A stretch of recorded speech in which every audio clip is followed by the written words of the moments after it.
Hello dear, तो आप सभी को मैं वेलकम करता हूं। जितने भी यूपी से एएनएम की तैयारी कर रहे हैं, आप लोग फॉर्म डाल रहे हैं, बहुत लोग फॉर्म डालेंगे भी आगे। तो जितना समय है आप लोग के पास, उतने समय में अच्छे से तैयारी करिए। मैं बार बार कहता हूं कि आप लोग जितना अच्छे से थ्योरी कंप्लीट करेंगे उतना ईजी हो जाएगा एमसीक्यू करना।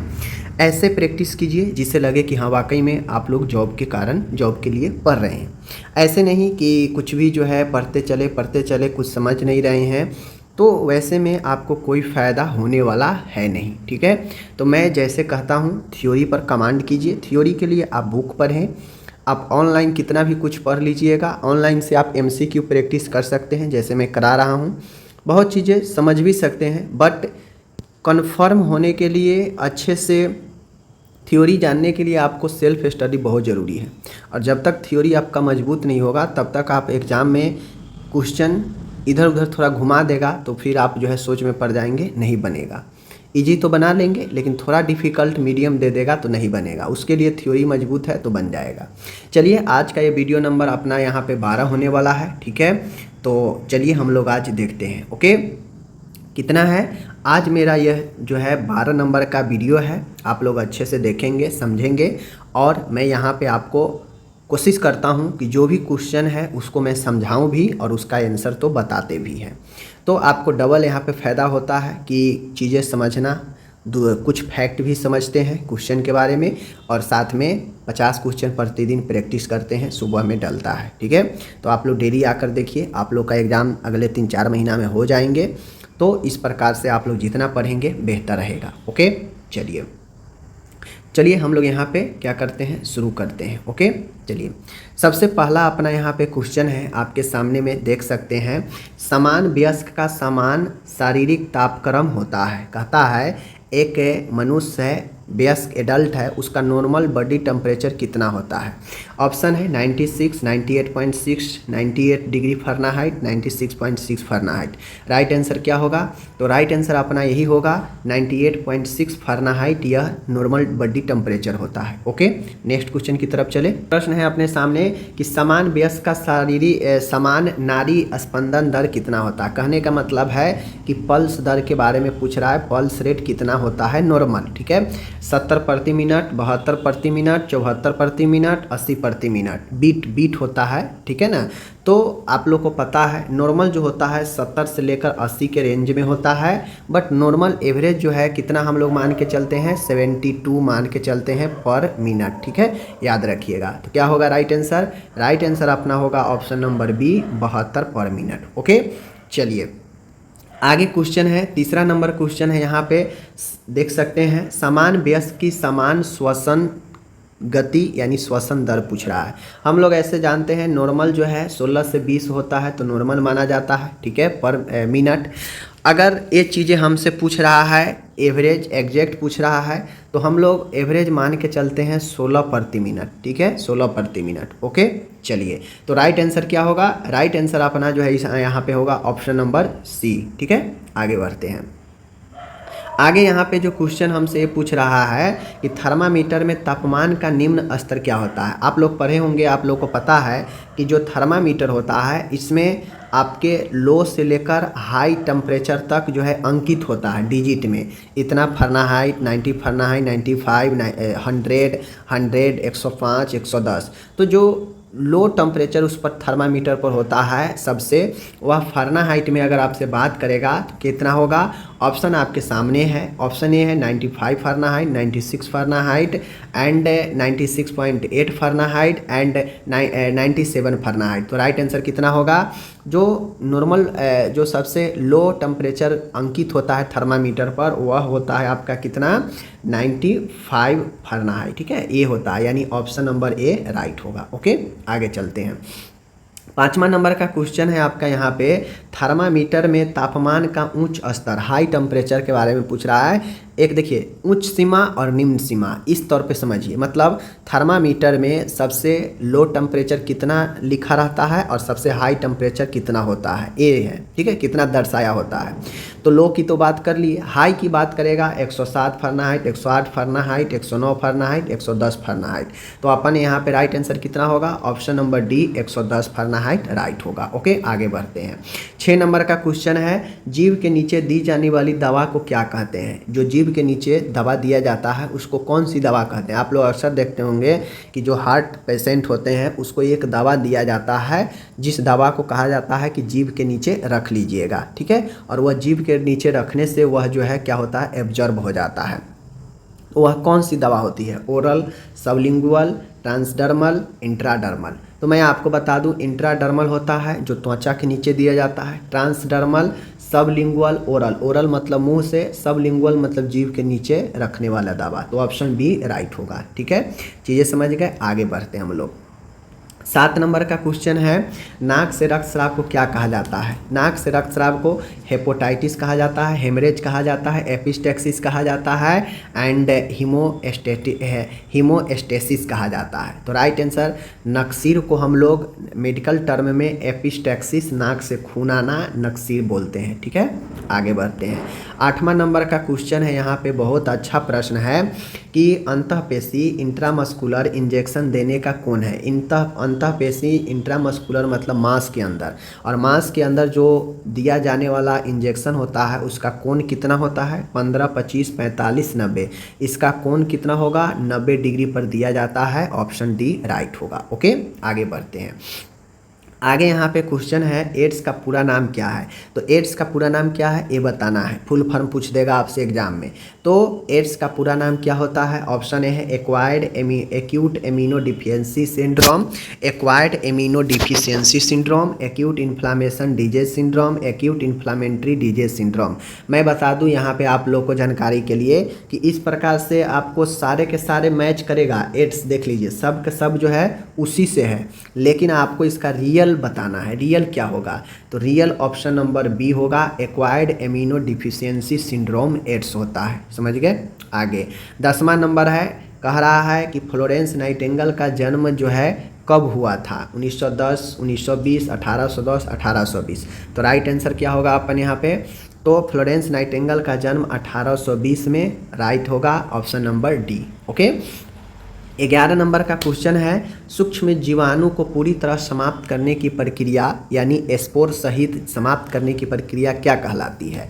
नष्ट करने की। तो 2 कंडीशन होता है, एक होता है जो जड़ सहित स्पोर सहित नष्ट नहीं करता है, वो होता है डिसइंफेक्ट, और जो जड़ सहित नष्ट कर देता है उसे हम लोग स्टरलाइजेशन कहते हैं। तो उम्मीद है आप लोग को इसका आंसर पता हो गया होगा। क्या होगा आंसर? क्योंकि यहाँ से पूछ रहा है स्पोर सहित यानी जड़ सहित ख़त्म करना, तो स्टरलाइज हो जाएगा, ठीक है। आगे बढ़ते हैं। 12 है, कहता है दर्द निवारक दवाई को क्या कहते हैं जो दर्द से छुटकारा देता हो? Analgesic, anaesthetic, antibiotic, diuretic. अब यहाँ पे चीज़ों को आप लोग समझिए। एनाल्जेसिक होता है दर्द से राहत देता है, एनेस्थेटिक होता है जो सूंधपन पैदा करता है, जो सर्जरी वगैरह कोई चीज़ काटने वगैरह स्टिच करने में देते हैं तो वह एनेस्थेटिक होता है। एंटीबायोटिक होता है, यह आपका एंटीबायोटिक दवाई है जो इन्फेक्शन से बचाता है। डाययूरेटिक होता है जो मूत्र उत्सर्जित करता है, सूजन वगैरह बीपी बढ़ने पर ये दिया जाता है, ओके। चलिए, तो ये आप समझ गए। आगे है 13 नंबर का क्वेश्चन है, एचएस का मतलब क्या होता है? एचएस का पूरा नाम होता है होरा सोमनी। क्या होगा? होरा सोमनी, याद रखिएगा। होरा सोमनी पूरा नाम होता है। एंड होरा सोमनी का मतलब होता है बेड टाइम, सोते समय, हर घंटे, हर 8 घंटे, दिन में 2 बार। तो इसका राइट आंसर क्या होगा? सोते समय। सोते समय अगर दवाई देना हो तो डॉक्टर उसे जो है एचएस इंडिकेट करते हैं, होरा सोमनी, ओके। 14 नंबर का क्वेश्चन है, अच्छा है, 1 लीटर में कितने मिली यानी ml होते हैं? तो आप लोग को ये पता है, हम लोग सलाइन वगैरह चढ़ाएंगे तो उसमें ml पता होना चाहिए ना कि 200 ml में 200 ml में IV दे दीजिए या लेसिक्स दीजिए, ठीक है ना, या 150 ml चढ़ाइए, 100 ml चढ़ाइए, इस प्रकार से होता है ना। तो ml का ज्ञान होना जरूरी है मेडिकल क्षेत्र में, ठीक है ना। तो इसलिए जो है आपको ये चीज़ पता होना चाहिए। तो 1 लीटर में कितने होते हैं मैं बता दूँ? 100 ml होते हैं, 1500 ml होते हैं, 1000 ml होते हैं, या फिर 10 ml होते हैं। तो राइट आंसर अपना क्या होगा? 1000 ml, option number C, okay. आगे बढ़ते हैं। 15 नंबर का क्वेश्चन है, ब्लड प्रेशर रिकॉर्ड समय सुनाई देने वाला जो आपका आवाज़ ध्वनि होता है वह कैसा होता है? जब हम ब्लड प्रेशर किसी को मेजर करते हैं तो वहाँ पे कैसी ध्वनि सुनाई पड़ती है? वीज की, मरमर की, क्रेकल की, कॉर्सकॉफ की। तो राइट आंसर क्या होगा? ऑप्शन नंबर डी होगा, कॉर्सकॉफ। ओके, आगे बढ़ते हैं। 16 नंबर है, 1 औंस बराबर कितना ml होता है? 1 औंस। औंस आपका अमेरिकन स्टैंड, जिस प्रकार से हम लोग के यहाँ ml चलता है ना, मिलीलीटर, ml इंजेक्शन वगैरह ज़्यादातर देखिएगा ml वगैरह इधर 2 ml 1 ml इस प्रकार से होता है ना, तो इसी प्रकार से अमेरिकन स्टैंडर्ड में औंस चलता है। समझ गए बातें को? तो यह 1 औंस बराबर कितना ml होता है? 30 ml, 15 ml, 25 ml, 50 ml। देखिए ये चीज़ें जो होता है लगभग इससे हम लोग एवरेज 30 ml मान के चलते हैं, ठीक है ना। 29 पॉइंट कुछ होता है तो इसको हम लोग 30 मान के चलते हैं। ओके, आगे बढ़ते हैं।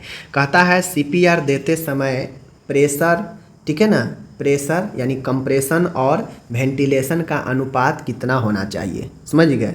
कितना? CPR देते समय जो हम लोग दबाव देते हैं और जो वेंटिलेशन होता है उसका अनुपात कितना होना चाहिए? 32 का, 31 का, 15:2 का, या फिर आपको मैं बता दूं 15:1 का। तो राइट आंसर क्या होगा? CPR में कंप्रेशन, याद रखिएगा इंपॉर्टेंट क्वेश्चन है, कंप्रेशन और वेंटिलेशन का जो रेशियो होगा वह 3:2 रेशियो होगा, 30:2 रेशियो। ठीक है, अब इसको काट मत दीजिएगा, ये कटने वाला यहाँ पे एग्जाम्पल नहीं होगा, ये कटेगा आप काट दीजिएगा, कहिएगा 15:1 होगा, बात वही है, नहीं गलत। ठीक है, काटिएगा मत, ऑप्शन नंबर ए होगा, क्योंकि देख सकते हैं 15 यहाँ पे 1 भी दिया है तो ऑप्शन नंबर डी होता, लेकिन ऐसा नहीं है। आगे है 18 नंबर का क्वेश्चन है, बुखार में प्रयोग की जाने वाली जो दवाइयाँ हैं इनमें से कौन सा है? तो देखिए बुखार में उपयोग, ठीक है ना, तो फिनास्टिन भी उपयोग किए कर सकते हैं, सल्फेसिलेजिन भी उपयोग कर सकते हैं, क्रोसिन भी उपयोग कर सकते हैं, यानी option D is the right होगा। पैरासीटामोल नॉर्मल आप लोग सुनते हैं तो वो तो ठीक है, लेकिन जान लीजिए कि फिनास्टिन, सल्फेसिलेजिन, क्रोसिन ये सभी उपयोग बुखार को कम करने में किया जा सकता है। ठीक है, आगे बढ़ते हैं। 19 नंबर का क्वेश्चन है, विश्व स्वास्थ्य दिवस कब मनाया जाता है? हमसे पूछ रहा है विश्व स्वास्थ्य दिवस, हेल्थ वर्ल्ड हेल्थ डे। 7 अप्रैल, 10 अप्रैल, 17 अप्रैल, कोई नहीं, तो right answer option number D 7 अप्रैल। ओके, आगे बढ़ते हैं। 20 नंबर का क्वेश्चन है, यहाँ पे घोल मुंह की सफाई में प्रयोग की जाती है, कौन सा घोल? सेवलॉन का घोल, पोटेशियम परमैंगनेट का, एस्पिरिट का, इनमें से कोई नहीं।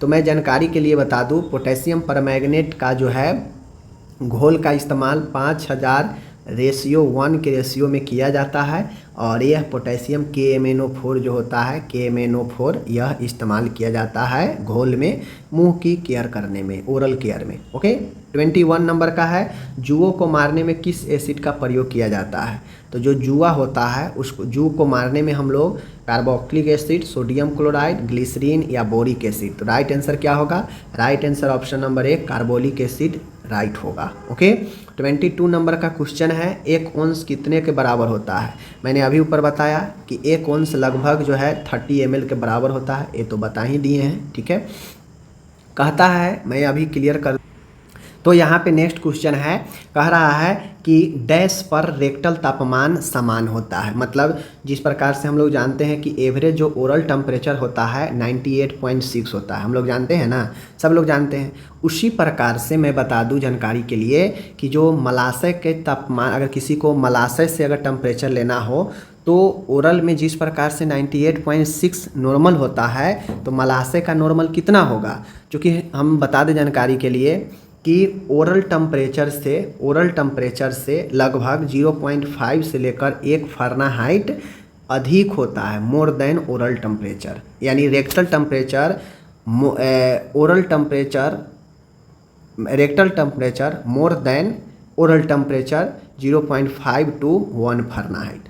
तो लगभग आप एक जोड़ेंगे ओरल टेम्परेचर में तो वह रेक्टल टेम्परेचर के समान हो जाता है, इसलिए ऑप्शन नंबर ए 99.6 जो है इसका नॉर्मल होगा। ठीक है, आगे बढ़े, चलिए आगे है यहाँ पे 24 नंबर का क्वेश्चन है। क्या क्वेश्चन है?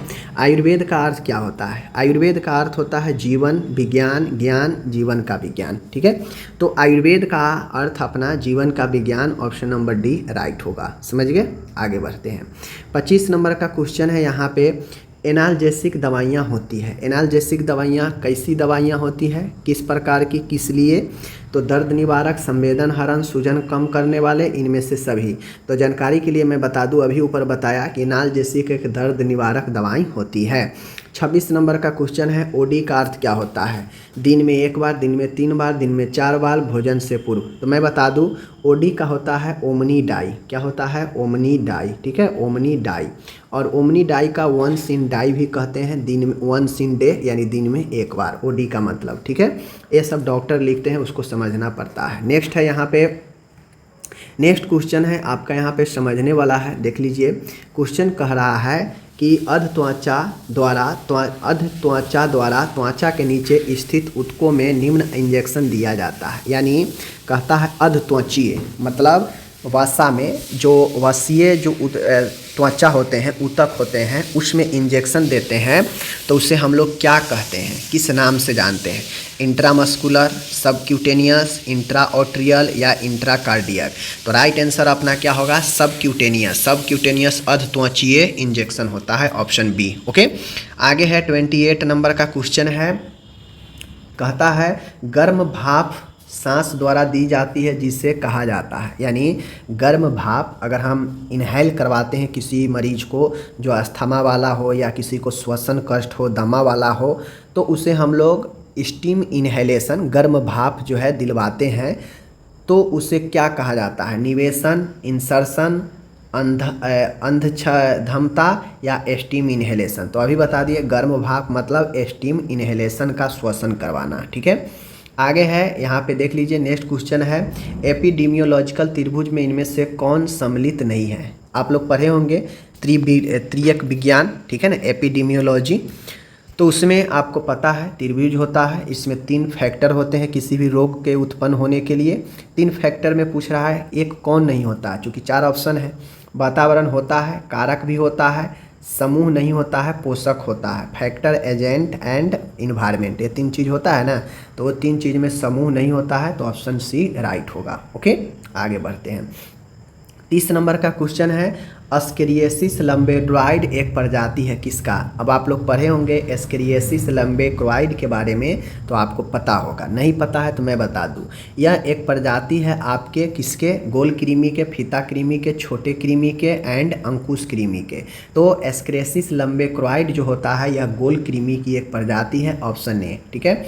31 नंबर का क्वेश्चन है, पोलियोमेलाइटिस का कारण क्या होता है? पोलियोमेलाइटिस को हम लोग पोलियो आमतौर पर कहते हैं, जो अक्सर बच्चों में होता है, और यह इसका मुख्य कारण मुख मार्ग, मलीय मार्ग, मुख मलीय मार्ग, त्वचा संपर्क। तो राइट आंसर होगा इसका ऑप्शन सी, मुख और मल दोनों रास्ते से ये फैल सकता है। 32 नंबर क्वेश्चन है, अंतःपेशी। अंतःपेशी मतलब समझ रहे हैं, इंट्रामस्कुलर यानी मांस के अंदर देने वाले इंजेक्शन का कोण कितना होता है? 30, 60, 90, 45। तो राइट आंसर क्या होगा? Right answer option C 90 degree पर दिए जाते हैं। ओके, नेक्स्ट क्वेश्चन है यहाँ पे, सूक्ष्म जीवों को प्रभावित करने वाला कारक कौन है जो सूक्ष्म जीवों को प्रभावित करता हो? भोजन, ऑक्सीजन, प्रकाश, सभी। तो देखिए, जो सूक्ष्म जीव होते हैं उसको नमी भी प्रभावित करता है, नमी ऑक्सीजन से बनता है, पता है आपको। प्रकाश भी उसको प्रभावित करेगा, भोजन भी प्रभावित करेगा, तो इसलिए ऑप्शन डी सभी जो है प्रभावित करता है। ओके, 34 नंबर का क्वेश्चन है, क्षय यानी टीबी से बचाव के लिए टीका लगाया जाता है। कौन सा टीका? डीपीटी का, बीसीजी का, एमएमआर का, मीजल्स का। तो जानकारी के लिए आपको जानकारी हो गई, मैं बता दूं इसका right answer bacillus Calmette Guerin, B right होगा टीबी के लिए। ओके, अब है यहाँ पे अपना 35 नंबर का क्वेश्चन, कहता है, बहुत अच्छा क्वेश्चन है, कह रहा है 18 गॉज का जो कैनुला होता है उसका कलर कोड कितना होता है? आप लोग पढ़े होंगे, पिंक होता है, ग्रीन होता है, ब्लैक, ठीक है ना, वाइट होता है, और आपके मिट्टी के क्ले होता है, बहुत सारे कलर के अलग अलग कलर कोड होता है, और उसी अनुसार उसका जो है गॉज में आता है। तो 18 गॉज का जो कैनुला होता है उसका कलर कोड पूछ रहा है, कितना होता है? गुलाबी हरा होता है या फिर नारंगी लाल होता है, नीला होता है? तो मैं बता दूं, जो 18 गॉज होता है यह डीप ग्रीन होता है, ऑप्शन बी राइट होगा। ओके, 36 नंबर का क्वेश्चन है, अतिताप, हाइपरथर्मिया में तापमान क्या होता है? कम हो जाता है, ज़्यादा हो जाता है, स्थिर रहता है, बढ़ता घटता रहता है। हाइपर, हाइपर टर्म ऐसा टर्म है जो चीज़ों को बढ़ने को संदर्भित करता है। हाइपो रहेगा, हाइपो संदर्भित करता है किसी चीज़ को घटने को, हाइपर जो है संदर्भित इंडिकेट करता है चीज़ों को बढ़ने को। तो हाइपर है। थर्मिया मतलब उष्मा, यानी उष्मा का बढ़ना। अतिताप, तो उष्मा का बढ़ना, कहीं ना कहीं यह बढ़ने को इंडिकेट कर रहा है। तो क्या होगा आपका राइट आंसर, ज़्यादा हो जाता है। हाइपरथर्मिया में जो तापमान होता है वह ज़्यादा इंक्रीज हो जाता है। ठीक है। 37 नंबर का क्वेश्चन है, अच्छा है, जब श्वसन प्रक्रिया समान से अधिक हो जाती है तो उसे क्या कहते हैं? जब कोई व्यक्ति का श्वसन की क्रिया नॉर्मल से अधिक हो जाए, नॉर्मल हम लोग 16 से 20 मानते हैं, अगर इससे ज़्यादा अगर किसी को हो जाए 22-24, तो इसे हम लोग क्या कहते हैं? टेकीपेनिया, ब्रेडीपेनिया, एपनिया, हाइपरनिया। ठीक है। हाइपरनिया क्या होता है? अति श्वसन, मतलब बहुत ज़्यादा श्वसन हो जाए। और एपनिया के मतलब होता है कि श्वसन का रुक जाना। ब्रेडीपेनिया का मतलब होता है श्वसन का बहुत मंद हो जाना, कम हो जाना। और तीव्र होता है टेकीपेनिया, मतलब तीव्र। तीव्र और अति, अति में अंतर है। अति मतलब बहुत ज़्यादा, और तीव्र मतलब होता है तेजी तेजी तेजी से सांस से लगना, जिसे सांस फूलना भी कहते हैं। ठीक है। तो ये टेकीपेनिया में श्वसन की क्रिया जो है, काम जो है, समान से अधिक हो जाता है। ओके। 38 है, समान रक्तचाप कितना होता है? आप लोग को पता होगा, कमेंट करके बताइए कितना होता है। ठीक है। आप लोग को एक अच्छा क्वेश्चन फिर से आ गया, मूत्र का स्पेसिफिक ग्रेविटी कितनी होती है? ये क्वेश्चन बहुत अच्छा है, अक्सर पूछे जाते हैं। तो यूरिन का जो स्पेसिफिक ग्रेविटी है वह कितना होता है? ऑप्शन ए है, देख लीजिए ऑप्शन, 1.016 से 1.025। 2 वाला कभी नहीं होगा, 3 वाला कभी नहीं होगा, और ए वाला कभी नहीं होगा। यानी मैं आपको बता दूं, इसमें अलग अलग ऑप्शन आपके पूछे जा सकते हैं एग्जाम में, लेकिन मैं बता दूं कितना से कितना के बीच रहेगा तो आप लोग उसको टिक मारेंगे। देखिए, जब भी आपको यह ग्रेविटी वाला क्वेश्चन आएगा यूरिन का, तो 1 पॉइंट तो होगा ही, साथ में 0 भी इसके बाद होगा, और 1.010 से लेकर 1.030। अगर इतना के बीच में कोई भी ऑप्शन आपको उस ऑप्शन में दिख जाए, यूरिन के स्पेसिफिक ग्रेविटी वाला में, मार दीजिएगा, 100% सही हो जाएगा। जैसे यहाँ पे ऑप्शन ए देखिए, 1.016 से 1.025 है। क्या इसके बीच में ये ऑप्शन ए आता है कि नहीं? बिल्कुल आता है। देख लीजिए, 1.010 से 1.030, तो ये तो कहीं ना कहीं बीच में ही है इसके। तो इसलिए यह लिमिट होता है, इतना के बीच में ही आपके आंसर में दिया रहेगा। ठीक है। चलिए आगे है, 40 नंबर का क्वेश्चन है, पेरिनियल भाग की गर्म पानी से सिकाई करना क्या कहते हैं? क्या कहलाता है? वही चीज़, पेरिनियल भाग को गर्म पानी से सिकाई को क्या कहते हैं? हॉट कंप्रेस, गर्म पानी स्नान, हॉट वाटर बाथ, सीज बाथ, स्टीम, भाप लेना। मैं बता दूं आपको, जो पेरिनियल भाग होता है, पेरिनियल नीचे की भाग, तो हम लोग कमर से नीचे, अगर किसी को, कोई फीमेल है तो अगर किसी को बहुत ज़्यादा मेंसेज में दर्द हो रहा हो, ठीक है, ब्लीडिंग हो रहा हो, वेजिनल डिस्चार्ज हो रहा हो, ठीक है ना, साथ में अगर कोई बवासीर के पेशेंट हो, हेमोरॉइड वाला, तो उसको यह जो है सीट स्थान जो है कराया जाता है। ठीक है ना। तो यह ऑप्शन नंबर राइट होगा आपका, सी वाला। ओके, आगे चलते हैं। 41 है, सूरज की रोशनी एक अच्छा स्रोत है किसका? स्टरलाइजेशन का, ट्रीटमेंट का, पॉइजेशन का, यही है ट्रीटमेंट। 2 बार ट्रीटमेंट ऑप्शन आ गया है। मैं बता दूं, सूरज की रोशनी कीटाणु को कहीं ना कहीं मारता है, तो इसलिए स्टरलाइजेशन होगा, ऑप्शन ए सही होगा। 42 नंबर का क्वेश्चन है अपना, यहाँ पे बीडी का अर्थ क्या होता है? ठीक है। सोते से पहले, बिफोर स्लीपिंग, शाम को, एट इवनिंग, अर्ली मॉर्निंग, प्रातःकाल, ट्यूसडे डे। तो बीडी का मतलब होता है 2 बार। ठीक है, 2 बार। ठीक है ना, दिन में 2 बार। तो ऑप्शन नंबर इसका राइट होगा, ट्यूसिन डे। ओके। 43 है, बच्चों में आईएम इंजेक्शन देने का उपयुक्त स्थान क्या है? आईएम इंजेक्शन हम लोग जानते हैं मांस में पड़ता है, तो बच्चों में जो मांस में इंजेक्शन देते हैं वह कौन से मसल्स में देते हैं? ठीक है, ये पूछ रहा है। Ventrogluteal, vastus lateralis, mid deltoid, dorsal gluteal. तो राइट आंसर अपना होगा वास्टस लेटरेलिस। ठीक है, क्या होगा? Vastus lateralis. ठीक है, वास्टस लेटरेलिस बच्चों में कॉमन साइट है आईएम इंजेक्शन का। ओके, आगे बढ़ते हैं। 44 नंबर का क्वेश्चन है, वह पदार्थ जो विष के प्रभाव को कम करने के लिए प्रयोग की जाती है। वह पदार्थ जो विष मतलब क्या होता है, पॉइजन। अब मान गए कोई व्यक्ति पॉइजन ले लिया है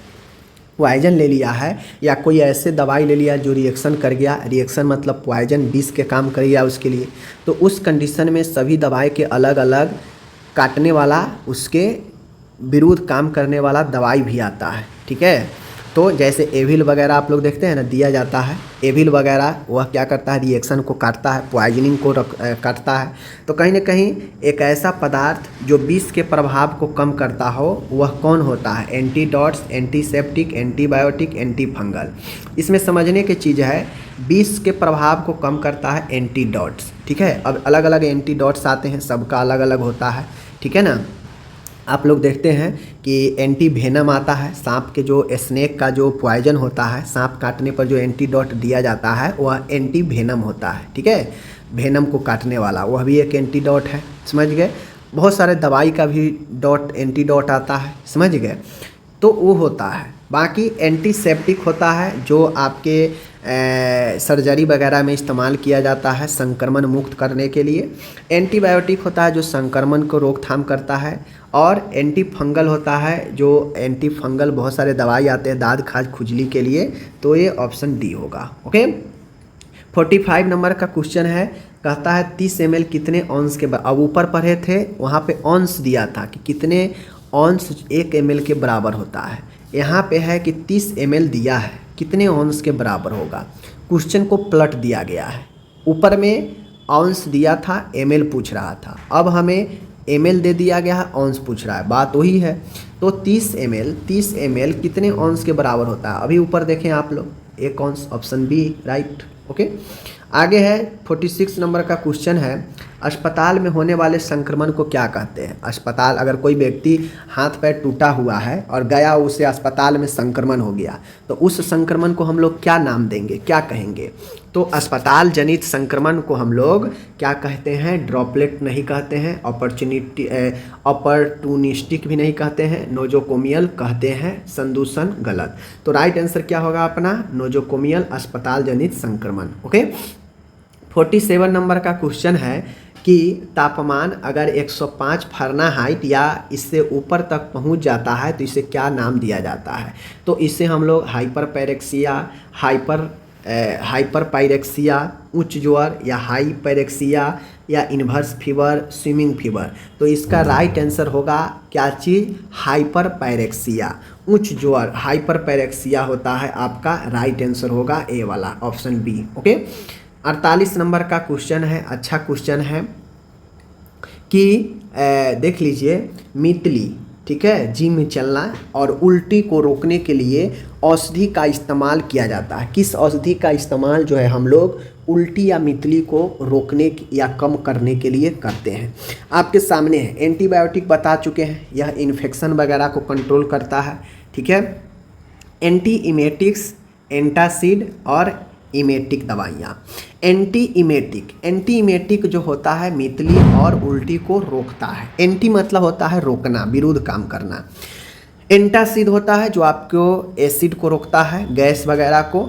और इमेटिक्स जो होता है, देखिए एंटी इमेटिक्स और इमेटिक्स वो होता है जो उल्टी को बढ़ाएगा। अगर किसी को उल्टी करवाना हो, कोई चीज़ निगल गया हो, उल्टी करवाना हो, या उसे बहुत ज़्यादा गैस बना हो, पेट फूल गया हो, तो उल्टी अगर उससे बाहर निकलना चाहते हैं भोजन पदार्थों को पेट से, तो उल्टी करवाने के लिए इमेटिक्स देते हैं।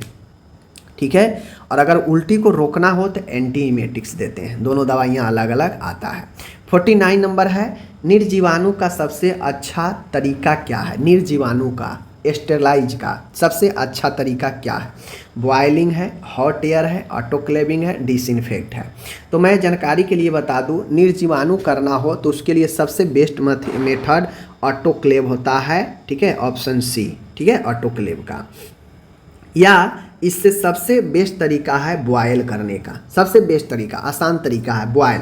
कोई भी चीज़ अगर 100 सेंटीग्रेड पर उबल जाता है और वह बिल्कुल कोई चीज़ को अगर आप उबाल देते हैं तो वह 100% निर्जीवाणुकरण हो जाता है, उसमें 0% जो है सूक्ष्म जीव पाया जाता है। जब तक कोई चीज़ उबलता नहीं है तब तक वह जो है उसमें सूक्ष्म जीव हो सकता है, लेकिन जैसे ही वह उबल गया, उसमें उबाल आ गया, समझिए वह पूरा 100 सेंटीग्रेड प्राप्त कर लिया है, जिसके कारण उबला है, और जब उबल गया तो उसमें पूर्ण तरीक़ा से वह निर्जीवाणुकरण हो जाता है। तो राइट आंसर निर्जीवाणुकरण का सबसे अच्छा जो स्रोत है, तरीका है, वह अपना कौन सा है, बॉयल कर दीजिए, ऑप्शन ए। ओके, बाकी ये सबसे भी होता है, लेकिन ये सब कहीं ना कहीं महंगा विधि है। ओके, 15 और आज का आखिरी क्वेश्चन है, राइगर मोर्टिस होता है। तो राइगर मोर्टिस का अर्थ पहले समझ लीजिए। जब कोई व्यक्ति का डेथ हो जाता है तो देखते होइएगा कि उसे एक अच्छे से जो है उसका हाथ पैर सही कर दिया जाता है। अगर हाथ पैर कुछ देर आप नहीं करिएगा और डेथ होने के बाद जिस पोजीशन में व्यक्ति का हाथ रहेगा, पैर रहेगा, बॉडी रहेगा, उसी पोजीशन में वह टाइट हो जाता है, ठीक है, अकड़ जाता है। इसलिए व्यक्ति मृत व्यक्ति के हाथ पैरों को थोड़ा सा फोल्ड कर देता है ताकि उसे टाइट वगैरह ना हो। समझ गए?